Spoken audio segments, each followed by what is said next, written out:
Hello students, कैसे हैं आप लोग? Hope you all are fit and fine. I am also very good. Students, हम लोग ने एक नया चैप्टर स्टार्ट कर लिया था। उस चैप्टर का नाम क्या था? उस चैप्टर का नाम था डाइवर्सिटी इन लिविंग ऑर्गेनिजम्स।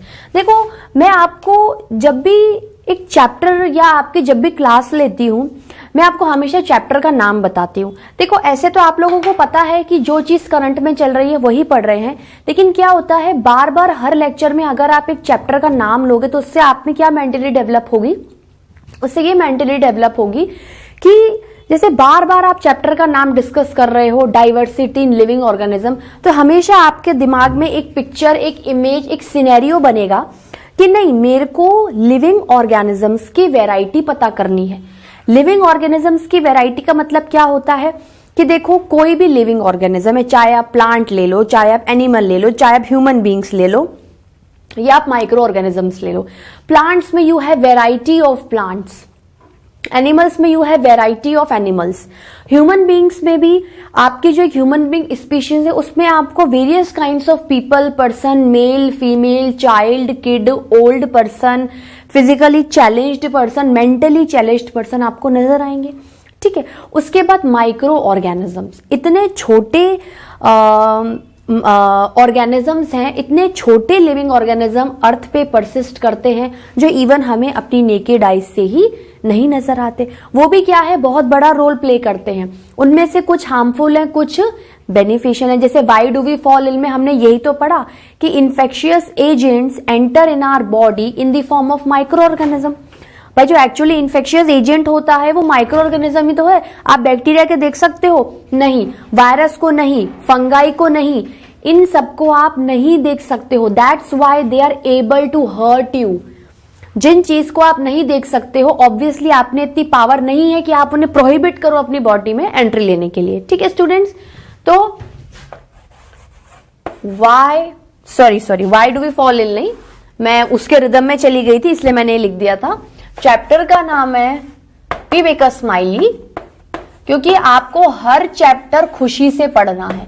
ऐसा नहीं है कि चैप्टर बड़ा है या बायोलॉजी में रटना है। देखिए स्टूडेंट, बायोलॉजी इन टर्म्स में रटने वाली होती है, but if you catch up the logic it will become very much easy for you. Diversity in living organisms, diversity in living organisms. ठीक है, डाइवर्सिटी इन लिविंग ऑर्गेनिजम्स। हम लोगों ने क्या क्या पढ़ लिया था कि अर्थ पे वैरायटी ऑफ ऑर्गेनिज्म, क्योंकि ये चैप्टर कल स्टार्ट ही हुआ है तो थोड़ा सा रिवाइज करते हुए आगे बढ़ेंगे अपन। ठीक है, variety of organisms, variety of organisms. उस वैरायटी में क्या क्या आ रहे हैं आपके पास? देखो, we are having plants, we are having animals, ठीक है, we are having, देखो ह्यूमन बींग्स, ऐसे तो क्या है, ह्यूमन बींग्स एनिमल्स की कैटेगरी में ही आते हैं। जैसे जैसे मैं चैप्टर बढ़ता जाएगा आपको किंगडम, फाइलम, इन सब चीजों के बारे में पढ़ाऊंगी, लेकिन आप समझने के लिए एक अलग पॉइंट पे लिख सकते हो, गलत कोई नहीं करेगा। ठीक है, ह्यूमन बींग्स, ठीक है, और माइक्रो ऑर्गेनिजम्स। ठीक है, ये जो मैंने लिखाया है अभी तक का पढ़ाया हुआ सार है। अब आप बताओ, I have lots of plants, I have lots of animal, wide spread micro organisms.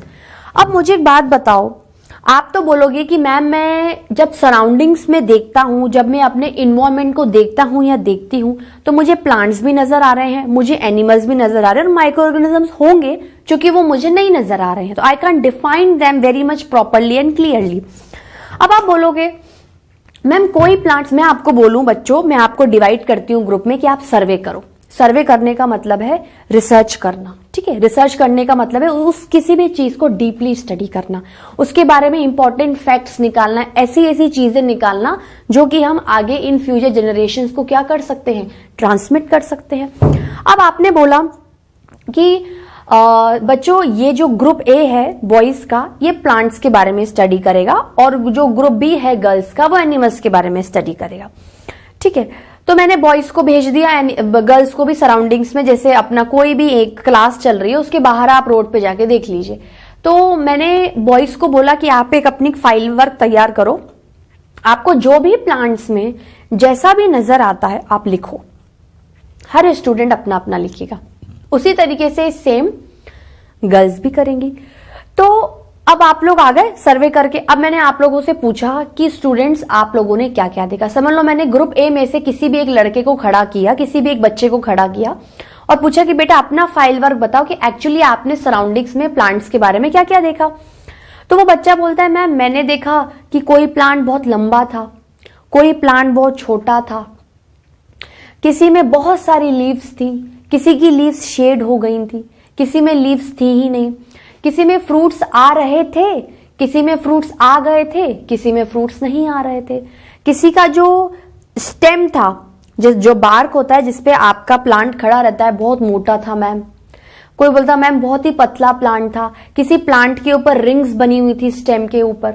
ठीक है, और किन्हीं प्लांट के जो है जो लीव्स हैं शेड हो रही थी, उनका सीजन होगा शेड होने का। ठीक है, और जैसे मैंने और बहुत ज्यादा डीपली अगर स्टूडेंट्स को बोला तो ये तो क्या था, स्टूडेंट्स ने जो बाहर से देखा, मॉर्फोलॉजी देखा, वो बताया। अब मैंने स्टूडेंट्स को बोला कि आप क्या करो, प्लांट की लीफ को बिल्कुल एक्सट्रैक्ट करके निकाल के उसकी एनाटॉमी डिस्कस करो, उसको माइक्रोस्कोप में देखो कि एक्चुअल अंदर क्या है। कोई बोला मैम ये दिखा वो दिखा।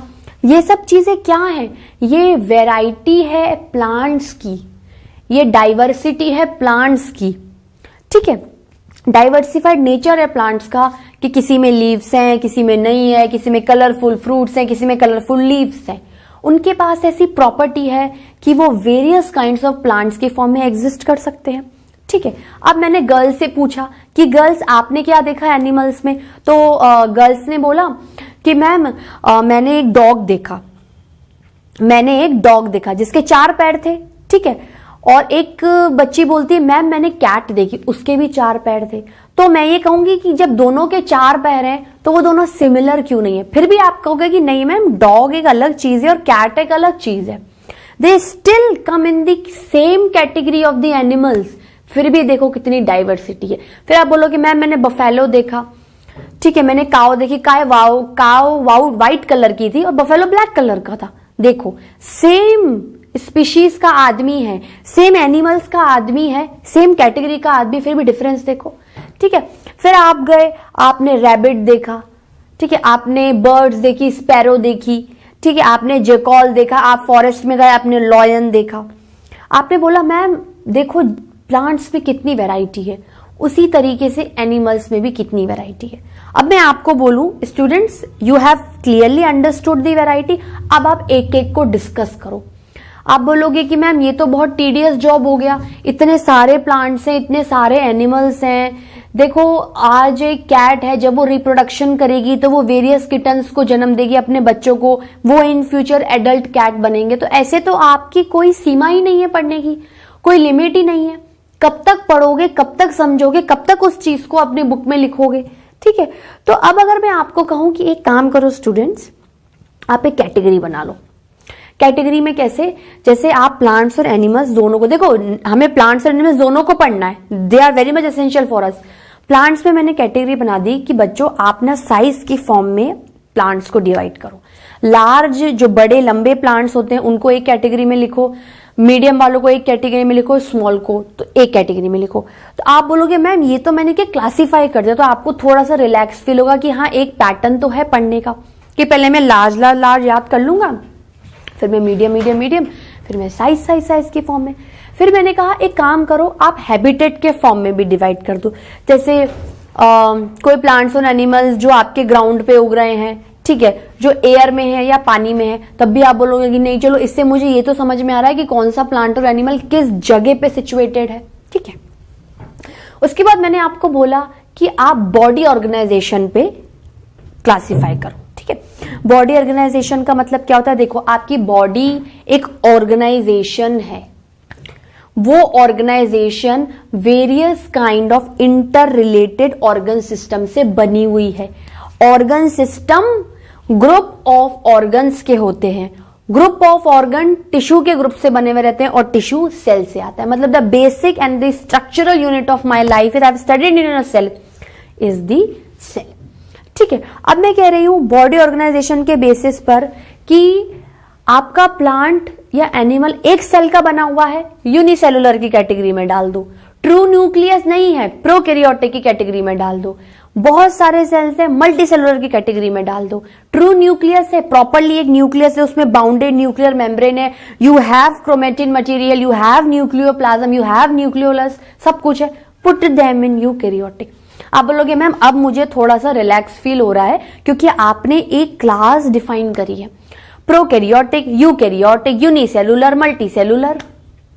ठीक है, अब एक में तो ये सब क्या है स्टूडेंट्स, ये आपके क्लासिफिकेशन के बेसिस हैं, ये प्रिंसिपल है, ये सिद्धांत है कि इस बेसिस पे आपको ये चीज क्लासिफाई करनी है। तो मैंने आपको कल लिखवाया था, उसी को कंटिन्यू भी कर रही हूं और आगे भी पढ़ा रही हूं मैं। ठीक है, क्लासिफिकेशन स्टूडेंट्स क्या है? क्लासिफिकेशन। क्लासिफिकेशन मतलब arranging the wide spread things in proper pattern, ये लिख सकती हूं। अरेंजिंग वाइड स्प्रेड और arranging wide spread or diversified, arranging wide spread or diversified organisms, उसमें ब्रैकेट में क्या है? Living organisms living in a proper manner and pattern, in proper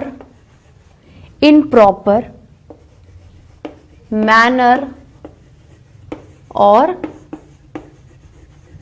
pattern, in proper manner और पैटर्न। ठीक है, अब मैं कहती हूं what are the basis of classification, किस सिद्धांतों पर मैं चीजों को डिवाइड कर रही हूं, क्लासिफाई कर रही हूं। तो बेसिक्स ऑफ क्लासिफिकेशन। देखो अगर आप बेसिक्स याद कर लोगे ना तो कोई भी अगर ऑर्गेनिज्म मैंने आपको ऐसे बीच में से भी उठा के दे देना तो आप उसके बारे में बहुत अच्छे से समझ भी सकते हो और लिख भी सकते हो। बेसिक्स और क्लासिफिकेशन में क्या आएगा students? Listen carefully. Basics of classification में सबसे पहले आएगा आपका अगर अपन इसको एक स्टार्टिंग करें, देखो सबसे पहले आता है size and shape.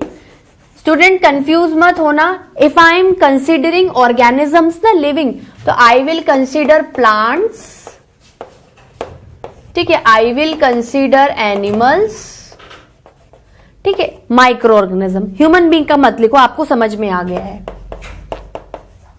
Micro organisms क्या हो गया स्टूडेंट्स?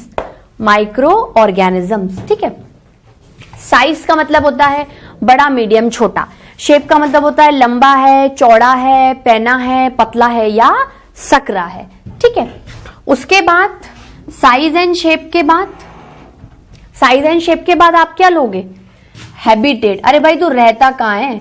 जमीन पे रहता है, हवा में रहता है या तो पानी पे रहता है। ठीक है, उसके बाद बॉडी का ऑर्गेनाइजेशन, बॉडी ऑर्गेनाइजेशन। देखो बॉडी ऑर्गेनाइजेशन को आप ऐसे भी लिख सकते हो कि आपकी बॉडी किस लेवल पे परसिस्ट कर रही है। ठीक है, हर किसी की बॉडी सेल लेवल से स्टार्ट होती है। अब वो सेल अगर एक ही है तो वो एक ही सेल सब कुछ कर रहा है, तो प्रॉपरली उसका जो बॉडी का नाम होगा वो क्या होगा, सेलुलर लेवल। इसकी बॉडी सिर्फ सेल, एक ही सेल तक सीमित है, आगे कुछ भी नहीं हो रहा। लेकिन जहां आपने एक सेल को मल्टीपल सेल्स में डिवाइड कर दिया, मल्टी सेलुलर में डिवाइड कर दिया, that means you have the capability to form the tissue, organ system and the organism. Then मेरी बॉडी किस लेवल पे होगी, ऑर्गेनाइजेशन लेवल पर, सेल से बहुत ऊपर आ चुकी होगी।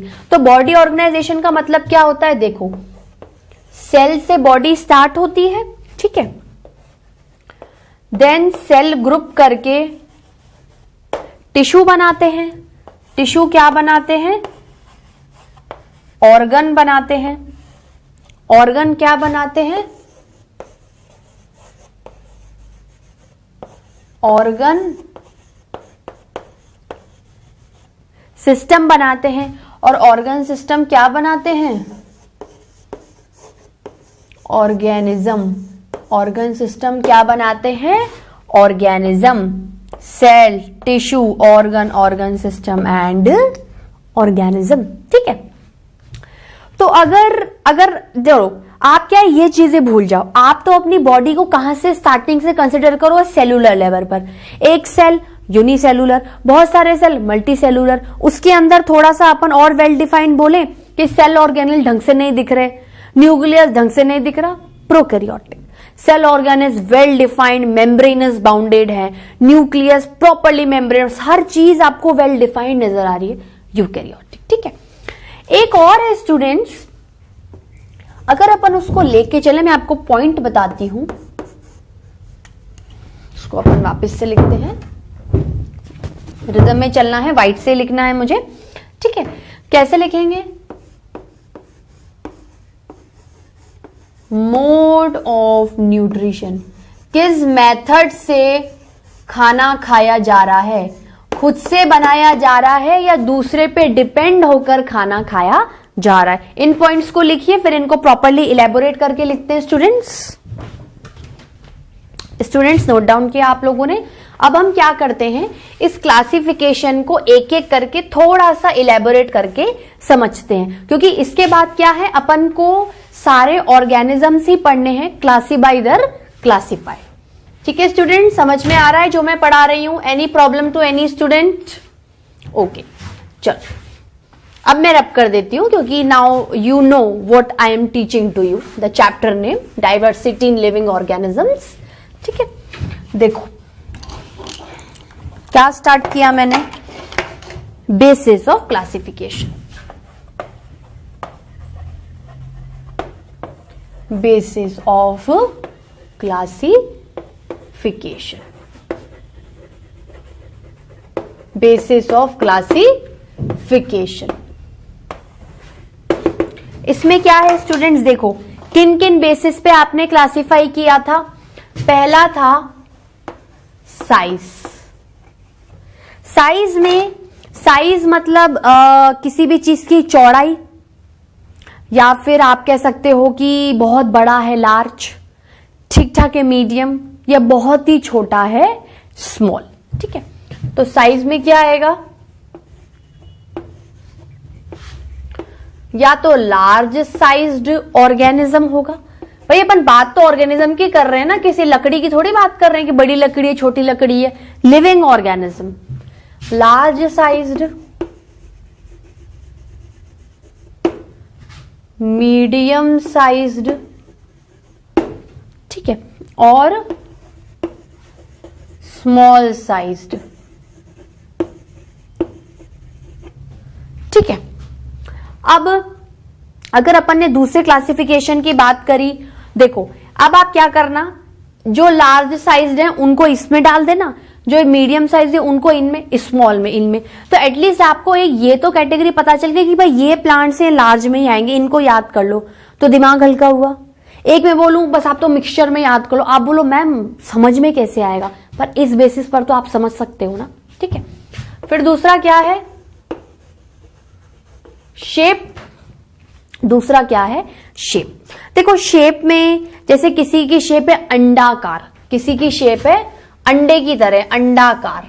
ठीक है, तो मैं उसे क्या बोल सकती हूं, ओवल शेप। ये ओ बन रहा है ना, ओवल शेपर्ड है। ऑर्गेनिज्म का शेप कैसा है? अंडे की तरह है, ओवल शेपर्ड।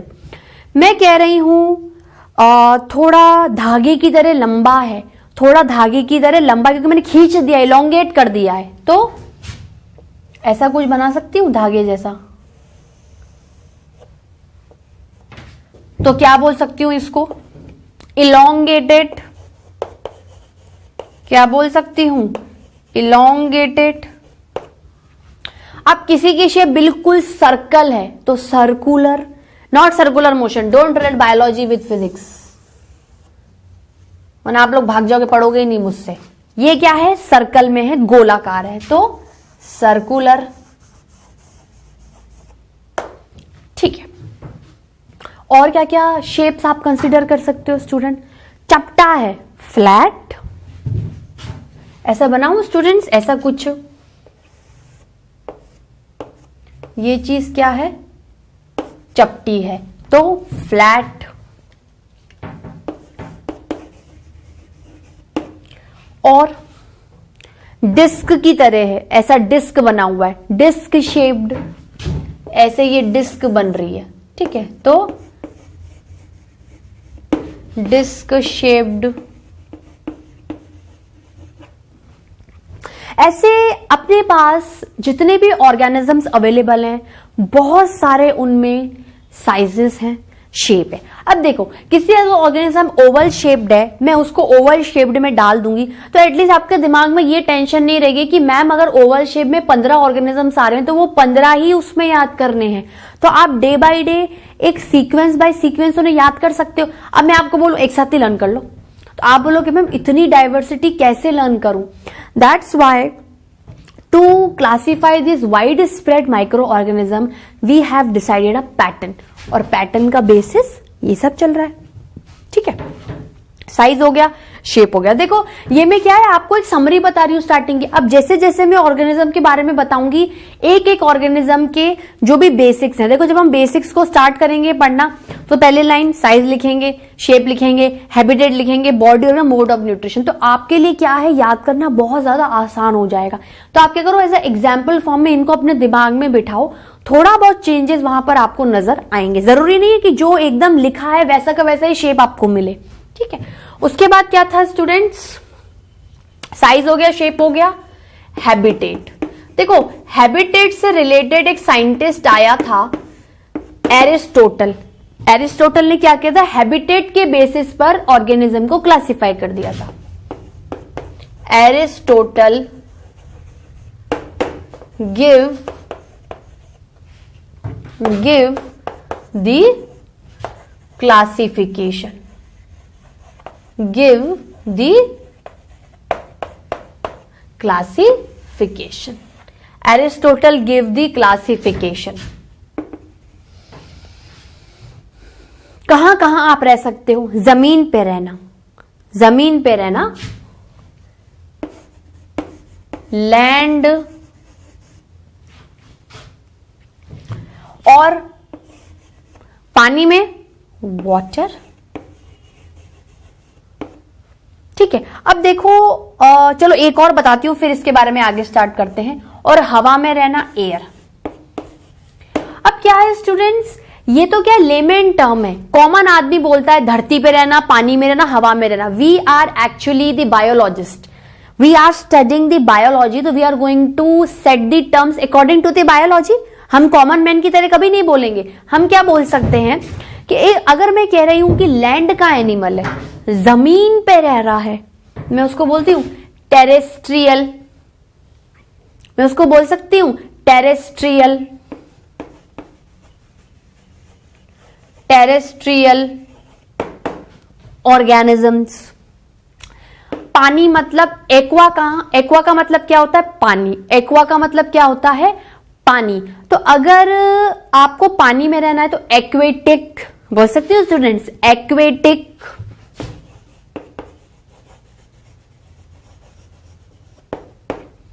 और एयर में मतलब एयर का रिलेटेड एरियल, हवा में रहना मतलब एरियल। वो एरियल नहीं, AREIL, कपड़े धोने वाला नहीं, एरियल, ERIAL।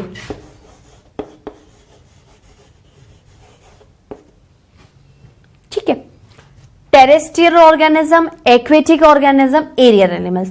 ये भी कैटेगरी हो सकती है कि जो जमीन पे रह रहे हैं। डॉग कहां रहता है? जमीन पे रहता है। पानी हवा में तो नहीं उड़ता ना। बर्ड्स हवा में उड़ती है, फिशेस पानी में रहती है। तो चलो एक एक एग्जाम्पल भी लिख लेते हैं जिससे कि आप इसे भूलोगे नहीं। लैंड एनिमल्स में अपन ने एग्जाम्पल दे दिया, जैसे डॉग है, ठीक है, कैट है, काऊ है, एलिफेंट है। ये सब कहां रहते हैं? धरती पे रहते हैं, ठीक है। उसके बाद इसके एग्जाम्पल्स में लिख सकती हूं, फिशेस हैं। फिशेस की बहुत सारी कैटेगरीज आती है, जैसे प्रॉन्स हो गए, ठीक है, प्रॉन्स हो गए, ऑयस्टर्स हो गए, क्योंकि फिश तो क्या एक बहुत बड़ा किंगडम है, उसमें भी बहुत सारी चीजें आती हैं। और हवा में कौन कौन रहता है? बर्ड्स हो गई। बर्ड्स में आप कोई सी भी बर्ड ले लो, ठीक है, कोई सी भी बर्ड को कंसिडर कर लो जो उड़ रही हैं। एयर में उनका एक हैबिटेट है, एयर ही सब कुछ है उनके लिए। वो क्या है? आपकी एरियल ऑर्गेनिजम्स। तो 3 तरीके के क्लासिफिकेशन पढ़े, साइज के बेसिस पर, शेप के बेसिस पर, हैबिटेट के बेसिस पर। मेनली हैबिटेट में किसने रिसर्च की? एरिस्टोटल, ठीक है। इसको नोट डाउन करो स्टूडेंट्स।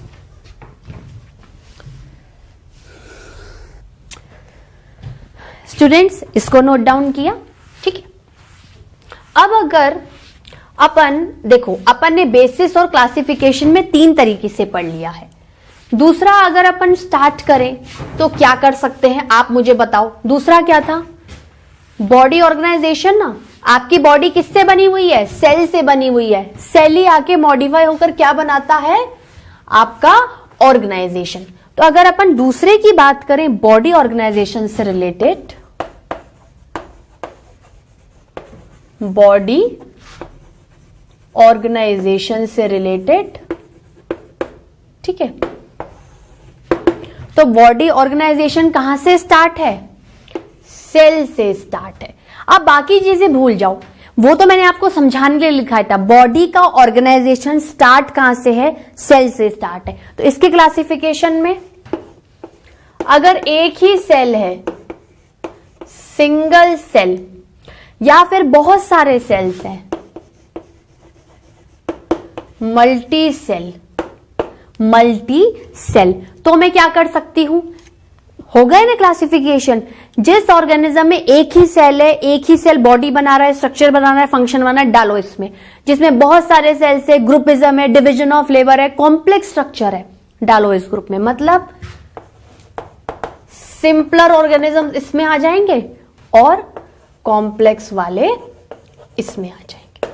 और अगर इसमें भी अगर अपन सब पार्ट को लेके चले, तो अगर हम कहें वेल डिफाइंड, सेल के अंदर आकर भी हम डिवाइड कर रहे हैं, well defined cell organelles, well defined cell organelles and nucleus, ठीक है। Well defined cell organelles and nucleus और not well defined. Well defined का मतलब होता है किसी भी चीज के पास अगर आप मेम्ब्रेन की कवरिंग कर दो तो उसकी पर्टिकुलर डेफिनेशन, साइज, शेप दिखती है। तो वेल डिफाइंड का मतलब है मेम्ब्रेन